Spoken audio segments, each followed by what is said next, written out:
नमस्कार दोस्तों, स्वागत है आपका पितृलोक दर्शन चैनल पर। दोस्तों, आज हम बात करेंगे कि त्रिपिंडी श्राद्ध किसे कहते हैं, क्योंकि हमारे बहुत सारे जो व्यूअर हैं, वो भारत के कोने-कोने से और वो कहते हैं कि हमने त्रिपिंडी श्राद्ध भी करवाया अपने पितरों का, तो भी हमारे घर में शांति नहीं है। तो आज अ, मैं आपको यह बताने की कोशिश करूँगा कि त्रिपिंडी श्राद्ध किसे कहते हैं। बात शुरू कर रहे हैं उससे पहले मैं आपसे आग्रह करूँगा कि आप इस चैनल को सब्सक्राइब करें, लाइक करें और कमेंट के माध्यम से आप अर्ज़ी भी पिताजी महाराज के चरणों में लगा सकते हैं और बेल आइकन को आप ज़रूर प्रेस कर लें ताकि एक रोज़ हम वीडियो प्रसारित करते हैं उसका नोटिफ़िकेशन आपको मिलता रहे। पिताजी महाराज आप सभी की रक्षा करें। इसी भावना के साथ आज का जो मुख्य बिंदु है कि त्रिपिंडी श्राद्ध किसे कहते हैं उस पर हम चर्चा करते हैं। जातस्य हि ध्रुवो मृत्यु ध्रुवम जन्म मृत्युस्य च। जो संसार में जन्म लेता है उसकी मृत्यु निश्चित है और जो मरता है उसका पुनर्जन्म होता है, यह भी निश्चित है। यह पुनर्जन्म कई योनियों में हो सकता है। सामान्यतः जीव से इस जीवन में पाप और पुण्य दोनों होते हैं। पुण्य का फल है स्वर्ग और पाप का फल है नरक। जैसा कि हम सभी जानते हैं, नरक में पापी को यातनाएँ भोगनी पड़ती है, कष्ट भोगने पड़ते हैं और स्वर्ग में जो पुण्यात्मा है वो सुख भोगती है।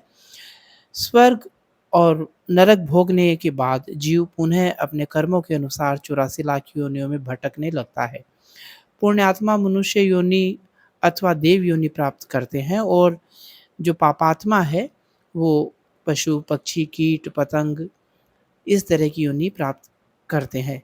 इन योनियों के अतिरिक्त एक तीसरी योनि भी है जो भूत, प्रेत, पिशाच योनि है। यह योनि असद्गति प्राप्त प्राणियों को प्राप्त होती है। शास्त्रों के अनुसार यह असद्गति कई प्रकार से हो सकती है।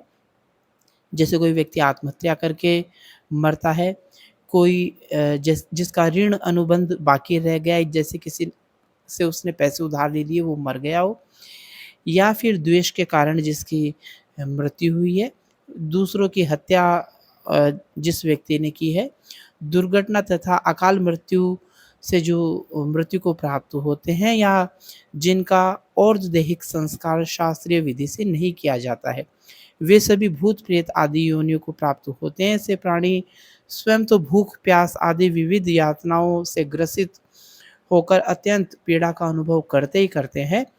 इसके साथ ही दूसरों के लिए भी अनेक प्रकार के शारीरिक, मानसिक पीड़ा तथा संतान आदि का न होना इत्यादि उपद्रव वो करते हैं। पर इन उपद्रवों का कुछ कारण भी विदित नहीं होता, हमें तो पता ही नहीं चलता। विवशता पूर्वक कभी-कभी मनुष्य को इन उपद्रवों से ग्रस्त हो जाना पड़ता है। भूत, प्रेत, पिशाच आदि योनियों में बड़ा प्राणी अतृप्त होकर धूलोक, अंतरिक्ष तथा पृथ्वीलोक में वायु रूप में भ्रमण करता रहता है, चारों तरफ भटकता रहता है। वह स्वयं तो कष्ट पाता ही पाता है, पर कभी-कभी अन्य प्राणियों को जो अपने कुल अथवा अन्य जातियाँ जो अपने जो वंश परंपरा में उत्पन्न हुए हैं, जीवों को जिनसे वो द्वेष या अत्यधिक लगाव रखता है, धन धान्य का जिससे संबंध हो, उन्हें भी वो कष्ट देने लगता है। इसी को अपन सामान्य शब्दों में प्रेत बाधा या पितृ बाधा भी इसे कहा जाता है।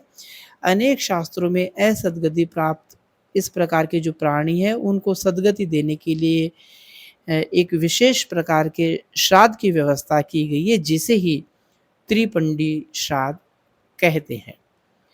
यानी इन जो योनि है भूत प्रेत की, इनसे निकलने के लिए जो हमारे पूर्वज है वो उनको निकालने के लिए जो श्राद्ध किया जाता है वो त्रिपिंडी श्राद्ध हम उसे कहते हैं। इस श्राद्ध में सात्विक, राजस तथा तामस प्रेत के निमित्त 3 पिंड बनाकर विशेष विधि से श्राद्ध किया जाता है, क्योंकि जो मनुष्य होता है उसमें 3 गुण प्रमुख होते हैं। या तो सत्गुण होता है या रजोगुण होता है या तामसिक जो गुण होता है वो होता है। तो इस श्राद्ध में सात्विक, राजस तथा तामस प्रेतों के निमित्त 3 पिंड बनाकर विशेष विधि से श्राद्ध किया जाता है, इसलिए यह त्रिपिंडी श्राद्ध कहलाता है।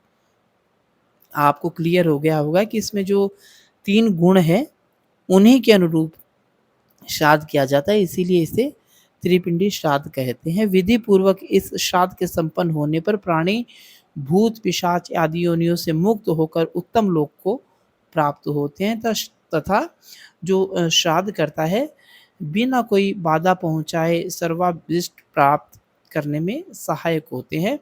यानी जो श्राद्ध करता है, ये त्रिपिंडी श्राद्ध करता है, उसे भी अच्छा महसूस होता है, उसके लिए भी अच्छा रहता है। अतः ज्ञाताज्ञात रूप में अपने कुल में यदि किसी की मृत्यु इस रूप में हुई है, जैसा मैंने आपको पहले बताया है, आत्महत्या और वो सारा मैंने आपको बताया है, तो उनके उद्धार के निमित्त यह त्रिपिंडी श्राद्ध प्राय सबको करा लेना चाहिए, जिससे परिवार में कोई पितृबाधा अथवा प्रेत बाधा यदि है तो वो समाप्त हो जाए। इस प्रकार यह श्राद्ध सब प्रकार से हितकारी होता है। लेकिन आपको मैं कहना चाहूँगा कि आप जब भी ये श्राद्ध करवाएँ, तो जो विद्वान पंडित हैं उनसे करवाएँ, क्योंकि कई लोग होते हैं, वो इन श्राद्धों के नाम पर पैसे ठगने के लिए भी बैठे हैं। तो उस प्रकार के लोगों से आप दूर रहें। ऐसा नहीं हो कि आपके पैसे भी लग जाए, आपका श्रम भी लग जाए और आपका जो काम है वो भी नहीं हो। ये भी मैं आपको जो अलग मैं एक वीडियो बनाऊँगा, उसमें जो शास्त्रों में क्या कहा गया है कि अगर विधि पूर्वक अगर श्राद्ध नहीं करते हैं तो उसका कोई फ़ायदा मिलने वाला नहीं है। केवल अपन मन में खुश हो जाते हैं कि अपन ने ये कर दिया, लेकिन उसका कुछ फ़ायदा नहीं होता है। आगामी दिनों में एक अन्य वीडियो के माध्यम से मैं आपको वो भी बताने की कोशिश करूँगा कि हमारे शास्त्र उस स्थिति में क्या कहते हैं। आज की जानकारी आपको कैसी लगी? आप कमेंट के माध्यम से ज़रूर बताएँ। इस अंक में आप हमारे साथ अंत तक बने